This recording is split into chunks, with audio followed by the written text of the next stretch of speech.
Saturday. Happy 1st of November. Wow.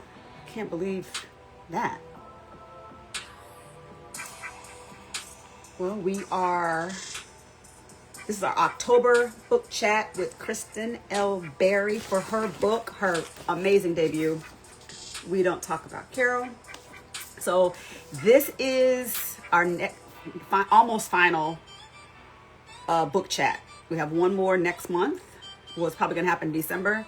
And you know we don't read a book in December. So November is it.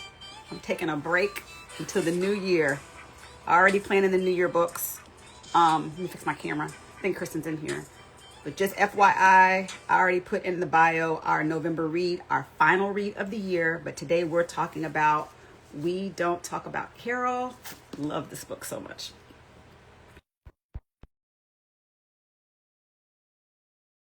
Any books that you think you want to read for the diverse finds, just send me a DM and let me know. Kristen, it says you declined. Hey, Jill.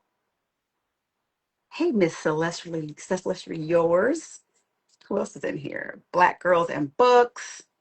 Hold on, let me see why it won't let Kristen join. Let me send her a message.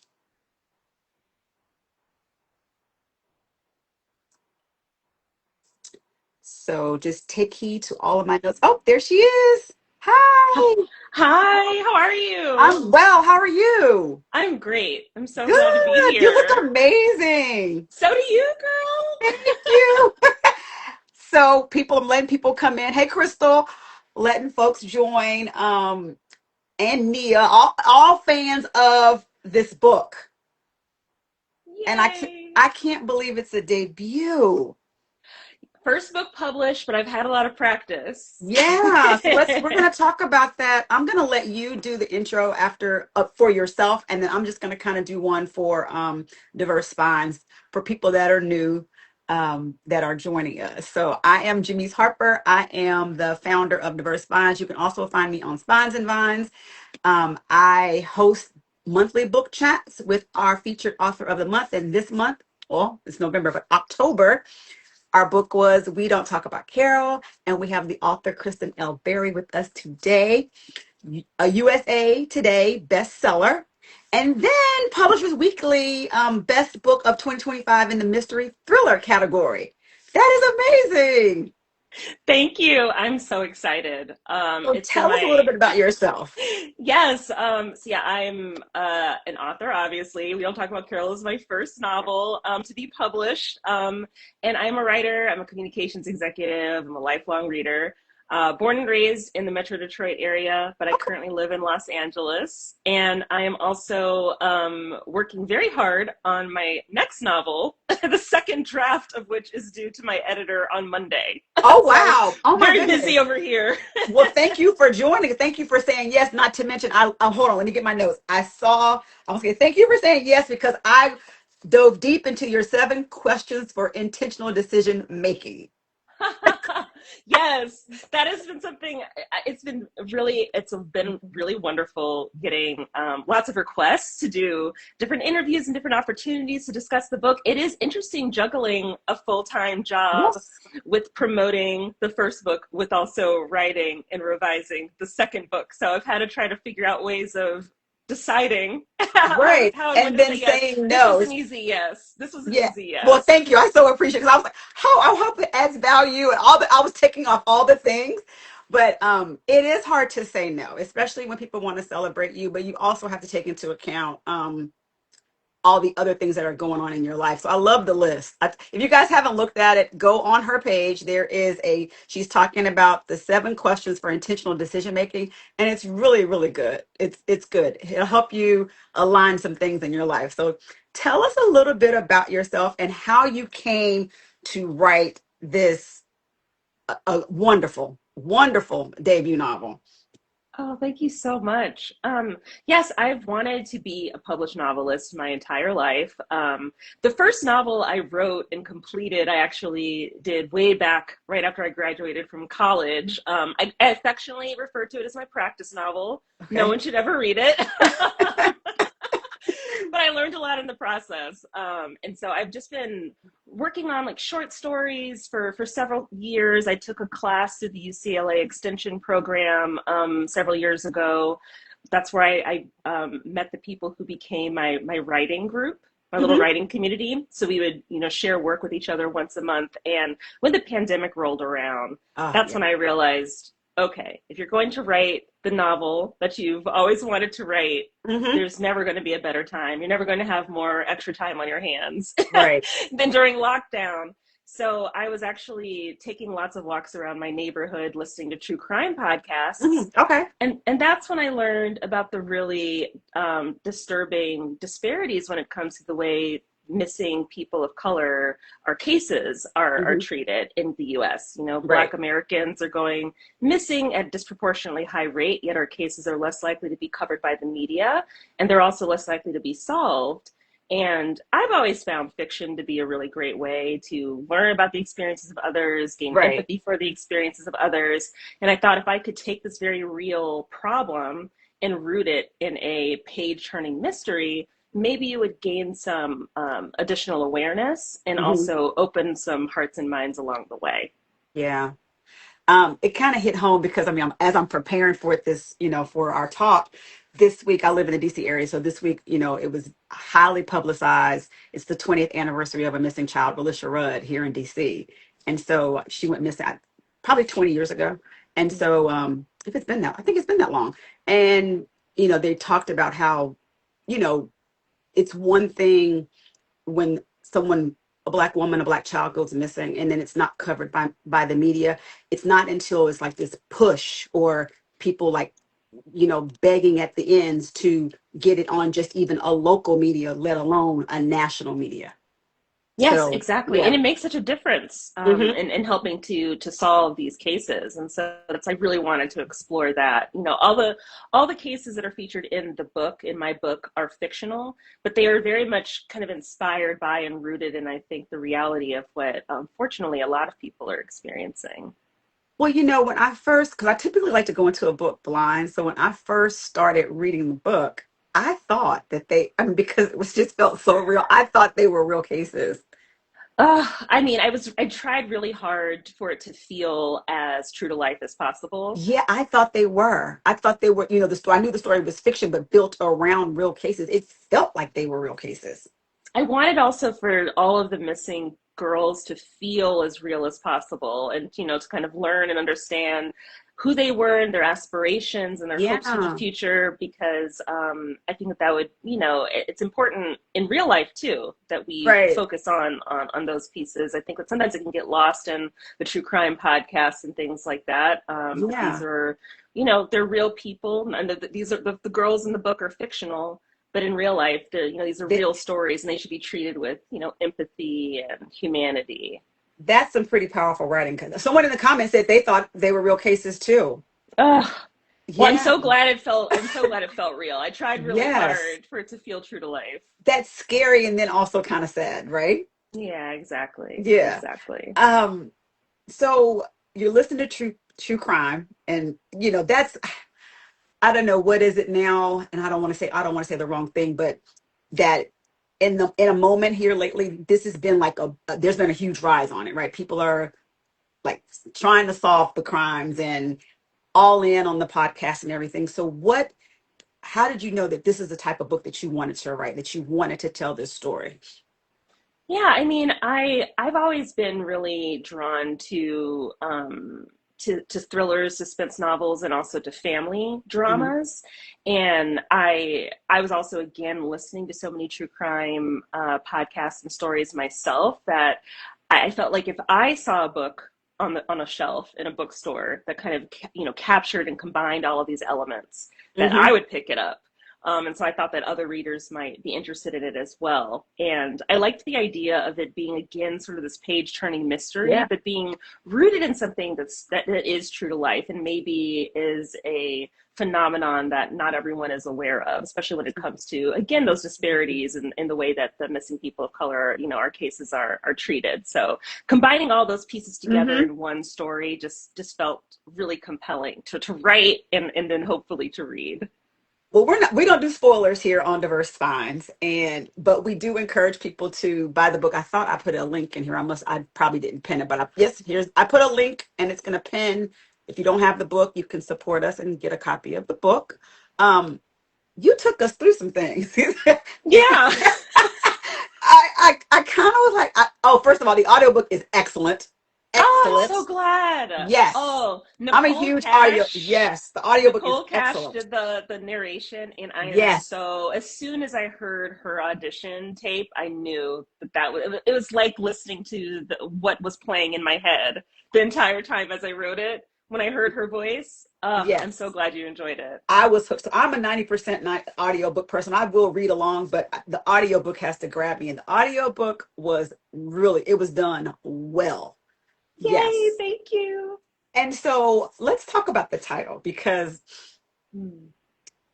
we don't talk about Carol. It has so many meanings. I'm thinking, especially as it relates to Black families and the things that they don't talk about. Yes.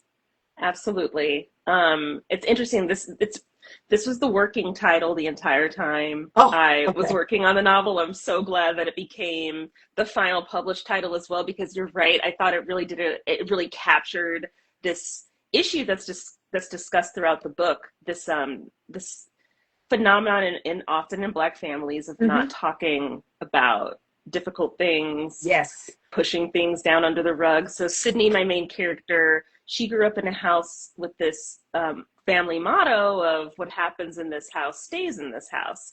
I think a lot of us, for various reasons, grew up with similar mottos in Yes. our own homes, and in Sydney's case, and probably a lot of ours as well, it didn't come from a nefarious place. It often comes from a desire to protect your family's Yes. reputation, and especially if you're living in a time, or if you come from a community where your good name is sort of your strongest form of social capital, you can understand the desire to protect it. But what Hmm. often happens is that in those houses where you're not talking about things outside of the house, you're often not talking about them inside the house either. And Right. that's definitely something that Sydney experienced. And so I was really interested in carrying that through. And the it's not a spoiler at all, because it's this the sentence "we don't talk about Carol" is mentioned in the prologue Yes, it of is. the novel. Sydney's grandmother tells her it, and I think it really captures the mindset of the family.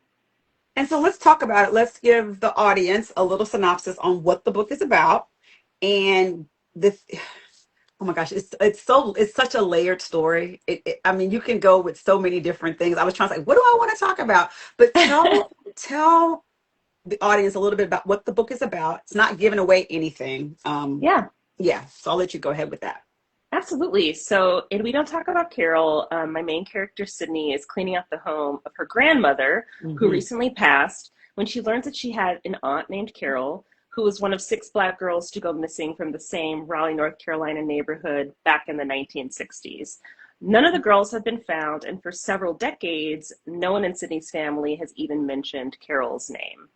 Now, Sydney is a former crime reporter, so in a lot of Yes. ways, she is the perfect person to investigate what happened to Carol and the missing girls, except that she left journalism after the case of another missing girl led Yeah. her to experiencing a psychotic break. Hmm. But Sydney can't help herself from trying to unravel the mystery, but in doing so, in addition to putting a lot of strain on her marriage, she also winds up exhuming her own troubled past, which forces her to question everything: her fixation on the missing girls, her future as a mother, Hmm. and everyone she's come to trust. So I think of We Don't Talk About Carol as part suspense and part family drama. Hmm. But I also, my intention was to write a novel that would also be a thrilling, poignant, and ultimately hopeful reminder that in order to truly embrace our future, we first must be willing to reconcile with our past. Absolutely. And you did such a brilliant job. I think about Sydney and all the different layers. She has her own, I would say, somewhat fraught relationship with her mother. Yeah. Um, Her grandmother has a fraught Yes. relationship with her daughters, right? And then here Yes. you have in Sydney having issues with fertility. So there's Yes. so there's all of this can you talk a little about that? Because I thought, wow, there's so much going on with, mother daughter, mothers keeping secrets, and here she is longing for to be a mother herself. Yeah. So, and one thing that I was interested in exploring with Sydney's motherhood journey is that, she's on the fence about whether she really wants to be a mother. And she's on her third round of IVF treatments when the novel begins. Hmm. A very arduous, emotionally fraught process. And I was interested in exploring a character who wasn't sure exactly how she felt about motherhood for a variety of reasons. A, because I don't feel like I see that explored on the page that often. Right. So I wanted to show somebody who was sort of on the fence and trying to figure that out.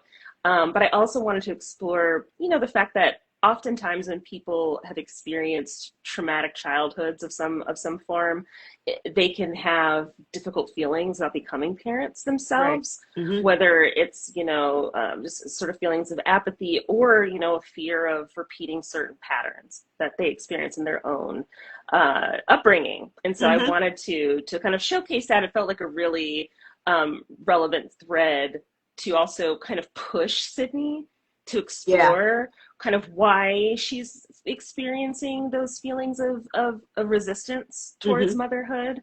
And so, yeah, that is definitely a theme that's carried throughout. Yeah. So let's talk a little bit about your research, because one thing that I really appreciated, and I'm glad, because typically I read the acknowledgement sometimes and sometimes I don't, but something told me to read the acknowledgement. I'm so glad I did, because you have the stats from the FBI on missing Black people, right? Yeah, exactly. So it was important to me, and I know like, I often don't read the acknowledgments myself either, but it was my hope, it was sort of my opportunity to shed light on the fact that yes, this is a work of fiction, but it's based in a very real problem. Mm-hmm. And so, yeah, I wanted to incorporate those stats from the FBI just to show that yes, the disparities when it comes to the missing people of color in America are a factual issue, a Right. real challenge. And I also wanted to use this opportunity to um, shine a light on some of the real life organizations that Mm-hmm. are helping to expose this issue. So the Black and Missing Foundation Yeah. does a lot of incredible work to amplify the cases of missing people of color that are not getting the media attention that Mm-hmm. they deserve, and helping to support the families and loved ones of the missing. And so I definitely wanted to call them out. And I call them out as often as I can in interviews too, Yeah. just because if people are moved by this story to act, I think a great way is to support organizations like this. There's Yeah. also an excellent documentary about the Black and Missing Foundation on HBO. And I did watch that like in my research process as well, just Mm-hmm. to sort of see and get a better understanding of what it's like when you are the family member of of a missing loved one trying to gain attention for that case. Yeah, I like that you did that. And I'm so glad I read the acknowledgments, because it just kind of brought everything together. So let's go through. You open the story with a photograph, which I loved because that had me hooked. Because I'm like, okay, who is this person? And then this story just blossoms, and it just takes us on so many twists and turns. And Detroit in itself, Yes. right? And so let's talk about how you bring in the music and Detroit. And there's so much I love about this book. So it's like I'm like this, hopping all over. But yeah, talk about that. Yeah, absolutely. So all of the locations in the book have personal meaning to me. So Uh-huh. like Sydney lives in LA. I live Yes. in LA. Sydney's father's family is from the Raleigh, North Carolina area. My mom's family is from the Raleigh, North Carolina area. And I was born in the Metro Detroit area. So it was really, I just had to find a way of incorporating Detroit into the story in some way. And so Carol in my mind had always been somebody who dreamed of becoming a Motown star. Right. And then it was actually in the revision process of the novel that my editor suggested I incorporate diary entries from Carol. Which I loved. Me too. As soon as she said that, as soon as she suggested it, I knew she was right.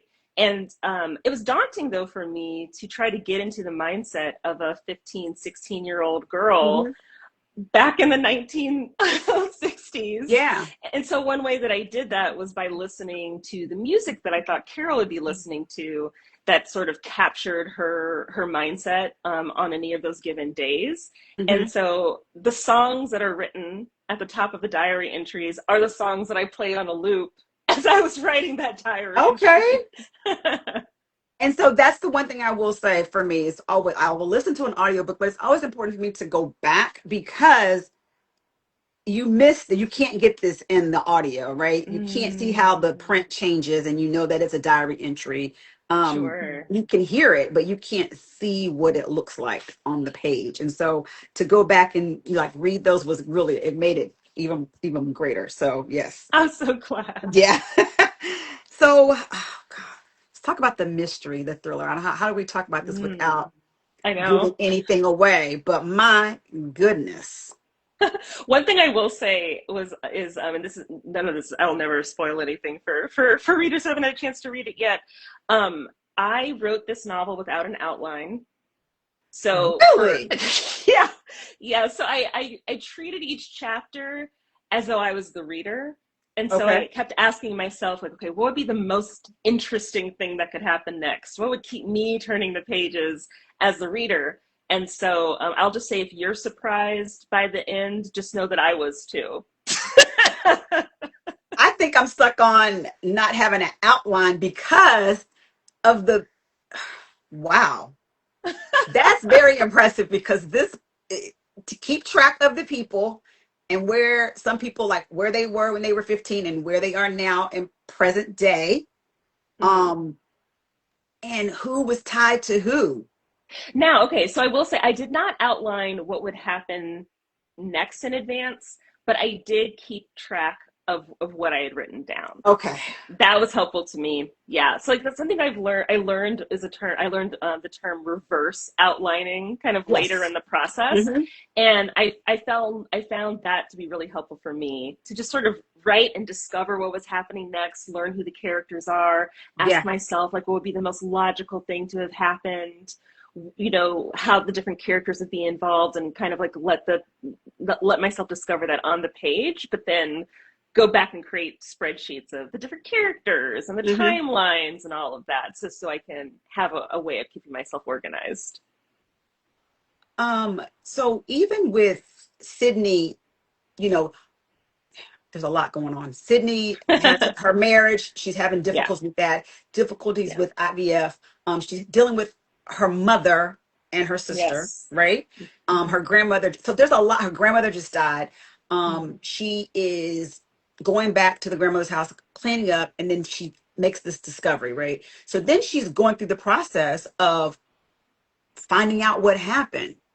Mm-hmm. All this is going on, but you still feel Carol's presence, even present day and in the past, right? So how did you keep her in the forefront with everything going on? So, I mean, one of the things that I really wanted to convey and kind of capture with this character is that real life experience that I think most of us have. We most of us have very complicated lives. We're Hmm. juggling lots of different things all at one time, trying to keep it all, you know, running, and it can be very difficult to keep, you know, all those different plates spinning without something crashing to the Right. ground.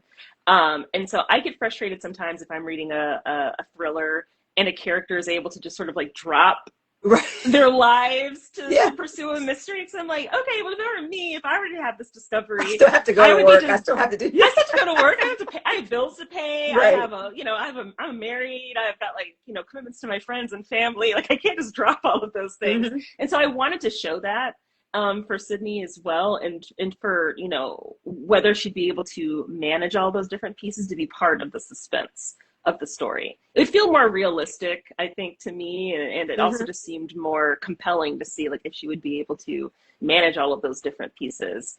And so I also just try to again keep the reader in mind. So if I wrote a chapter that was very focused on Carol, the mystery of the girls, I would, ask myself, okay, well, maybe in this next chapter, it'd be good to get back to her fertility plot line and, figure out where she is next on that aspect of her journey. And so just trying to keep all those different, threads in mind so that they connected. And so, goodness be.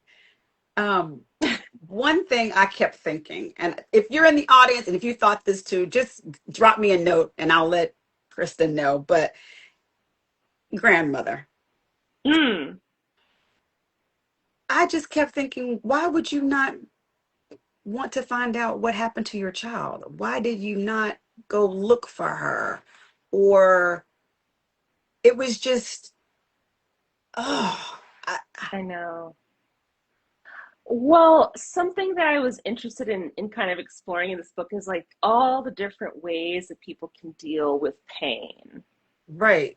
And so, for some of the characters shut down. Mm-hmm. Some of the characters, like Sydney goes to therapy. I'm a big proponent of therapy. Okay. So I was interested in showing all the different real life ways that Yeah. people kind of process those things. And the other thing that's sort of interesting and challenging for Carol's mom is Carol went missing in the 1960s. If you wanted to go missing, you could go missing. Correct. Correct. There's no social media. Like, it's very Correct. difficult to track people down. And so I think, that's one of the difficulties as well. There. And then, and so especially if Carol threatened, has talked about wanting to run away for quite a long time. Go to Detroit. Yes. Yes, exactly. Yes. It was like a known thing. It was not a secret that that's what she wanted to do. And so, in my mind, her mother truly believes that that's what happened. And so she's hurt, that her daughter left. Yeah. And so she's okay that she made that choice. That's her choice. And then no one ever speaks her name again. Mm-hmm. Mm-hmm. A way of processing that hurt. Just it's too painful. Mm-hmm. Just going to close the door on that chapter. Yeah. And move on. And then of course it makes it difficult for other family members to siblings heal and to yep, exactly. So talk about that, because you hit the nail on the head on all of the little things that were moving on in the story. Yeah, I mean, I'm a sibling. Mm-hmm. So I really wanted to show that sort of complicated dynamic of growing up with someone so closely, but then you can also walk away with completely different perspectives on your upbringings. Mm-hmm. You can be, just because you grew up in the same house also doesn't mean that you will have similar or compatible personalities. And so maintaining and kind of figuring out those relationships as adults can be difficult. And so, I mean, I think Carol's brother, Larry also felt a lot of pain from this belief that his sister ran away and sort of abandoned him, especially considering how close their relationship was. And so you see throughout the book, I think, how, dealing with or not dealing with that pain continues to show up in Larry's life and in the lives of his loved ones. I really appreciated how, you addressed the breaking, or just at least cracking, the generational silence that goes on when there's any type of trauma, and specifically in Black families, and just being able to bring certain things to the forefront. And so talk a little bit about, what you wanted to do there, because, plenty of people are probably reading this book. They can see some of their families in this book. And then understanding why the older generation, is the way that they are when it comes to things like that. Yeah, I mean, I think I really wanted to explore that idea of that kind of like what happens in this house stays in this house mentality with a lot of empathy. Because again, I think it often came from a really, well-intentioned place. But then it can often wind up creating a dynamic where it's difficult to have challenging conversations, like even Right. within a home, and for Sydney to also kind of recognize, when she sees her mother maybe shutting down, for example, and not Yes. being willing to speak about things, but Sydney can sort of understand and see why and where that's coming from. And like I'm very grateful to be in a generation where it's encouraged for people to go to therapy, where Yeah. we're encouraged to speak about going to Hmm. therapy. Being vulnerable publicly is To a more stranger. to a stranger, right? And even on social media, like now it's like easier for us, like we're Uh-huh. encouraged to be more vulnerable and be public about the challenges that we've experienced. But I feel for my parents that they did not grow up in that Yes. generation. Like it was not easy for them to pursue therapy or to have these kinds of conversations in a public way. And so I wanted to show that dynamic as well, that it's not Yes. that the parents were had bad intentions or anything. They just came from a Correct. different time. Yes, different time. Totally, totally, totally get that. So let's talk about the men in this story. Yes. Quite a range. To say the least. Quite a range. Yeah. Um, who was the hardest to write? And if it's gonna give away something, then you can just say their name and not expound on it. But who was the hardest to write?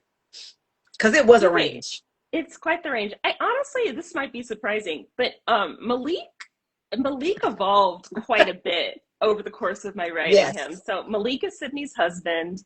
I love Malik, but for a long time I kind of wasn't sure how supportive I wanted his character to be Uh-huh. of Sydney's investigation. And you can still see that he like kind of he has concerns. Like as I mentioned in the sort of the synopsis of the book, Sydney has experienced a psychotic break in the past because she became very obsessed with the case of another missing girl back when she was a newspaper reporter.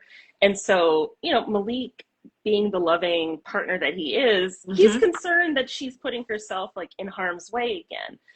But there is a fine line between wanting to, Malik wanting to protect her from experiencing another mental break, and Hmm. between maybe being a little bit controlling as well. So it's a bit tough. So his character was kind of difficult to get right. Oh, and Carol's love. Michael, Yeah. Mm. very complicated, Complicated. very complicated guy. Very. Oh goodness. Okay, you guys, if you haven't read this book, I mean, here we don't talk about Carol. It's so good.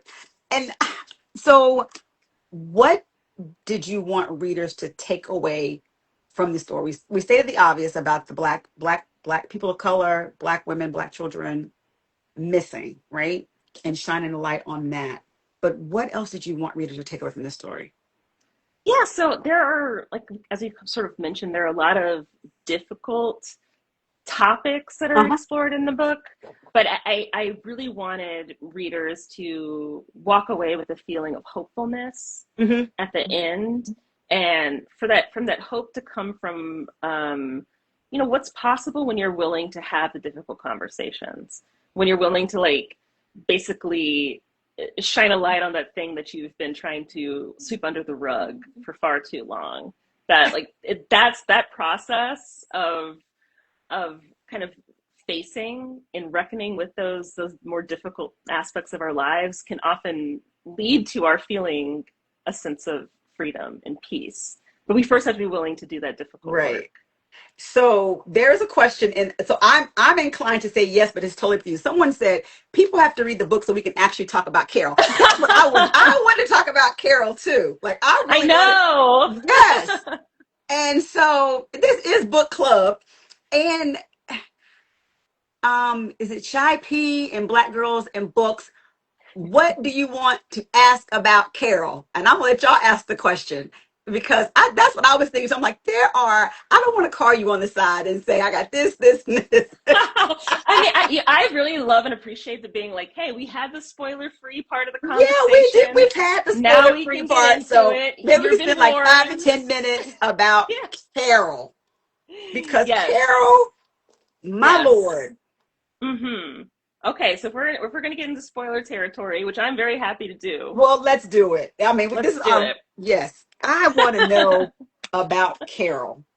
Yes. So my favorite characters in books are ones where I like a character that isn't a true hero or isn't a true villain, complicated, super complicated.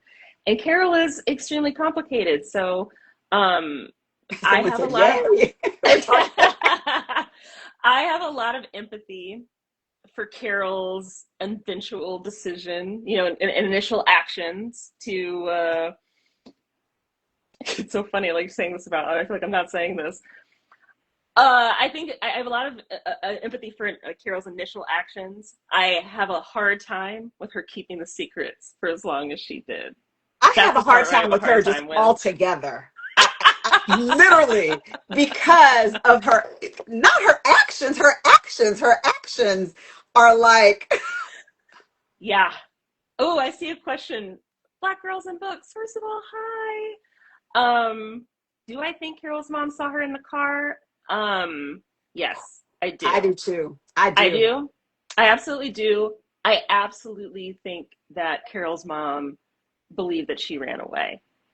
I think that she thought that she was just running to Detroit after all. I don't think that she thought that anything other than that happened. That she was in harm's way. I don't think that she thought that she was in harm's way at all. Right. I think that I believe that Carol's mom thought that she ran away, and she was so hurt by that decision that she just sort of decided to stop speaking about her. Come on, you guys, drop your questions. You can put it in the chat or there's a little question mark box because you asked for her to talk about Carol and we're now talking about Carol. I I had so many issues when I got to that part because I just was like, what? Go rewind, go back. That was the part that surprised me the most while I was writing it. I remember I was taking another one of my walks around the neighborhood, just thinking about the book, and that's when I realized, like, oh, Carol, Carol's alive. Oh, And Carol she played a is, part in this. Oh yes, no. Oh no. Oh. yes.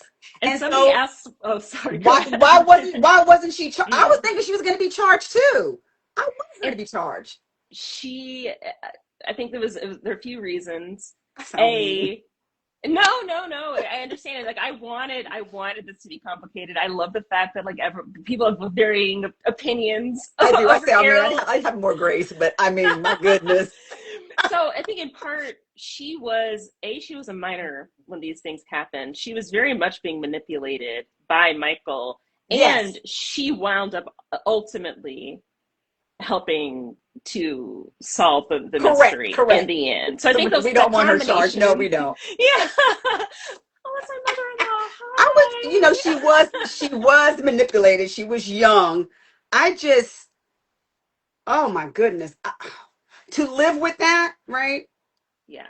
Because I was thinking, I'm not mean, you guys, but I was thinking, like, to live with that and have to reconcile that every single day of your life and not to be able to say anything, and then to leave everyone and everything that for your safety, but also to hold that for so long had to be very, very difficult for her.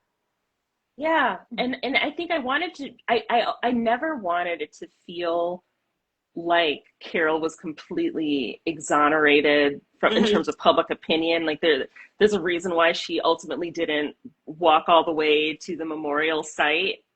She knew Yeah. that she wasn't completely welcomed Yeah. by all the families, and I felt like that would be extremely realistic. They're of course glad to finally gain closure on. There's a person like me in the crowd. But yeah, and Who- I think I think that that's I didn't want everyone to feel on the same page about Carol. I Okay, liked good. this idea because it feels more realistic to me too. That Yes. people would have these sort of complicated feelings. Again, no true villains, no true heroes. Extremely complicated. Yes. I mean, there are some true villains in There, the yes. story, So but we are, Carol's more yeah, complicated. Carol, yeah, she's complicated. So we are keeping the spoiler, but we are able to talk about Carol. We don't talk about Carol. We are talking about her. So, Black Girls in Books says, was it difficult to reconcile the grace you gave Carol at the end to how she participated in what she did, and like they were her Yes. friends? Yes, it was difficult. It was difficult, and that's why I didn't want Carol to be completely embraced by the community Hmm. afterward because that didn't seem realistic at all. I felt like, of Correct. course, there would be this sort of complicated feeling around her, but I also wanted, at the end of the day, she was a teenager as these things were happening. She Hmm. was a victim, and then also um she was being threatened not just for herself but like for her brother and her family Yes. as well. And so when you take Yeah. all those pieces into account, like even if you don't agree with what she did, I think you can kind of understand how she might have gotten there.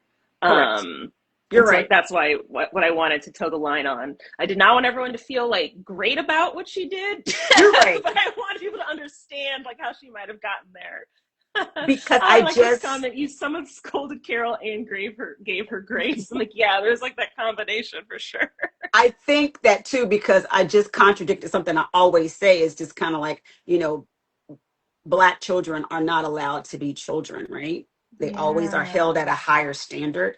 And so, yes, she was manipulated Mm-hmm. in in a very bad way, and preyed Mm-hmm. upon by Mm-hmm. older men, Mm-hmm. right? And Mm-hmm. so, she didn't have the full capacity to, know or even reach out because she No, was scared, right? And that's the so thing. I think, where do our kids, you know, do they get the grace that someone else, we don't normally Right. get the same amount of grace. No, exactly. I mean, that's why even when Sydney goes to the police station and she's like trying to get information and trying to share information about this case, and she corrects one of the law enforcement officers she speaks with who mischaracterizes the missing girls as women, and she Yes. says no, they're girls. Like I think those distinctions are very important, and that often carries over into the way missing people of color or cases are treated in the press as well. That Yeah. same mischaracterization often happens and people are treated differently. If you if Hmm. you run away as an adult, that's treated differently. But if this child was actually 17, 16, Hmm. that they're still kids, and their Yes. cases deserve to be treated with the same sensitivity as any Yeah. other child's. So Jill said she found it sad that Carol didn't have an adult that she could turn to help her. Correct. I felt that way too. Um, the expectations are different. Oh, I should say Shy P said she knew better.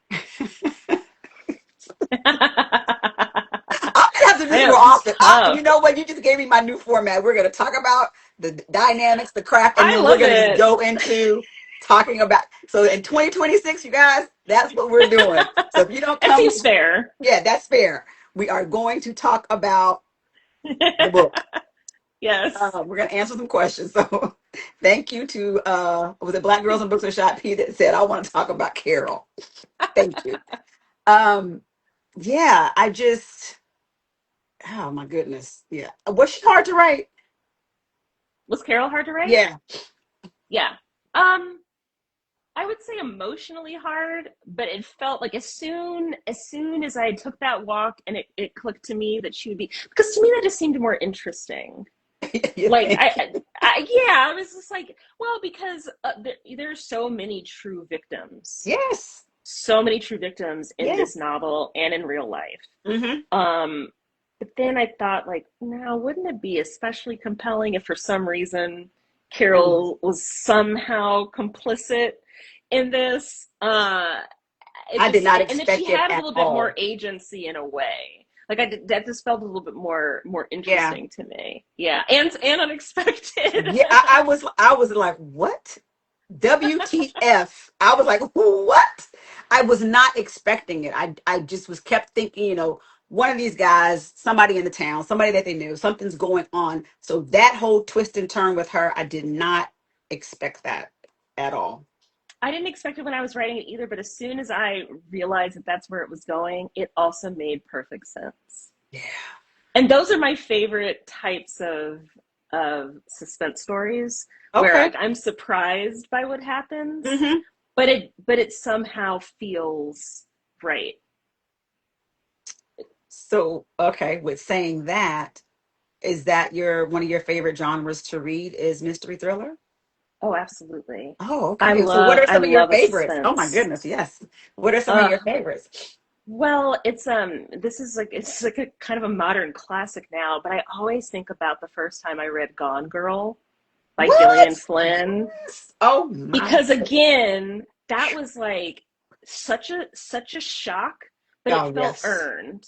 It Because was sometimes you read a suspense and then there's a surprise, but it feels like it came so far out of left field that it doesn't yeah. feel satisfying or earned. Mm-hmm. But that felt so earned. I think that was one of the earlier kind of suspense novels I Yeah, read, I, and so I I, agree I with you think on that about it one. all the time. Yes, goodness. I think about that one. I think about the girl with the dragon tattoo. I literally Yes, those two books kind of like oof. Pretty Girls, Karen Slaughter. Um, Good yes. lordy. But yes, that one for sure. But yeah, Gone Girl was a yeah. So I see Think what about it type of all the time. yeah. Someone said, um, Celeste, would you give this book a theme song? Ooh. Good question. Oh, that is a good question. It's so funny too, because like I'm so deep into writing the next book that I'm like thinking about that playlist so much, and I'm like trying to go back to my Kiro playlist in my head. Yeah, actually, so there's a song called "Guess Who" by Mary Wells that is mentioned in the Uh-huh. book, Yeah. and I don't know, that just there are a few Mary Wells songs that feel very apt for this book. So it Yeah. definitely this book has a Motown soundtrack. It's definitely the songs that Carol mentions at the top of her diary entries. Yeah. But that Guess Who one feels Guess who? correct to Okay. me. Yeah. Are those on Spotify?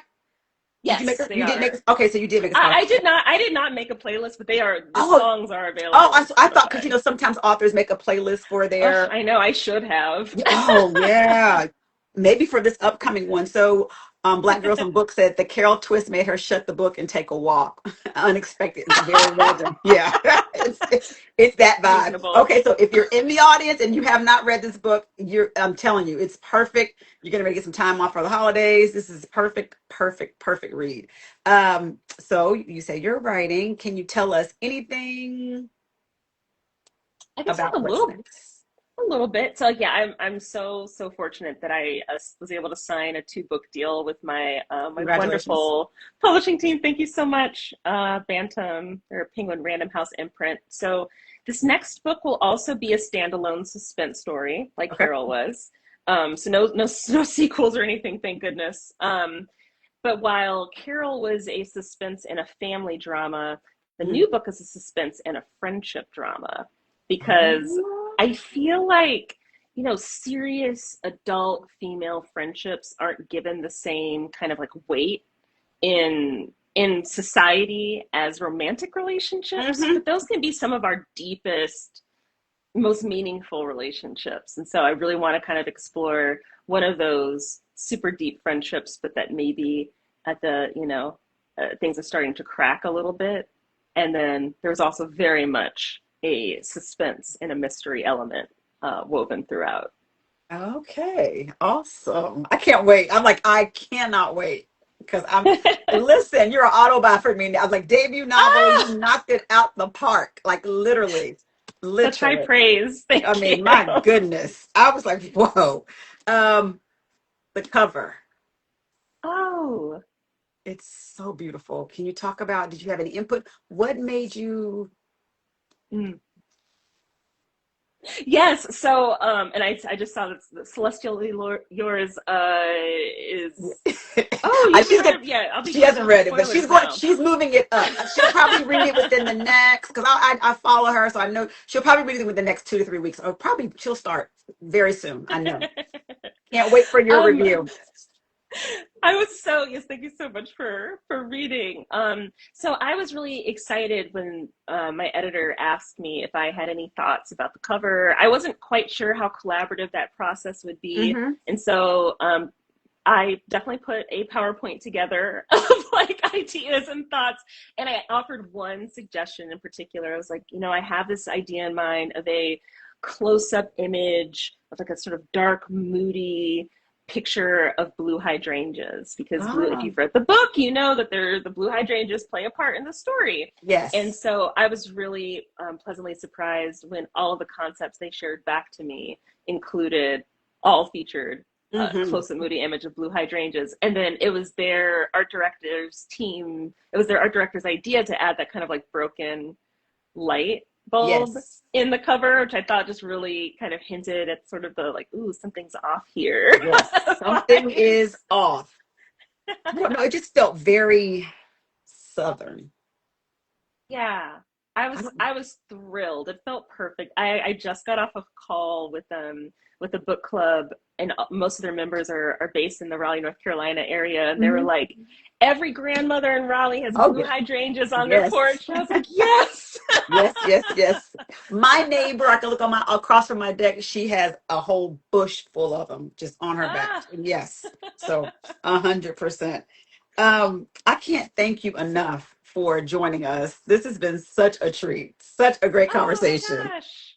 My pleasure. Thank you so much for having me, for everyone for joining. This has been so lovely. You asked really wonderful questions, Thank and this you. time has just flown by. I know I was done, so I'm not going to keep her long on a Saturday. But after someone, listen, we got Black Girls in Books and Shy P to take us off the track, and I appreciate them for doing that because we had to talk about Carol, and I Yes. we had to. There's no, I mean, there's no way I could get through it. So, thank you so much, and I wish you all the best. I can't wait for the next book to come out.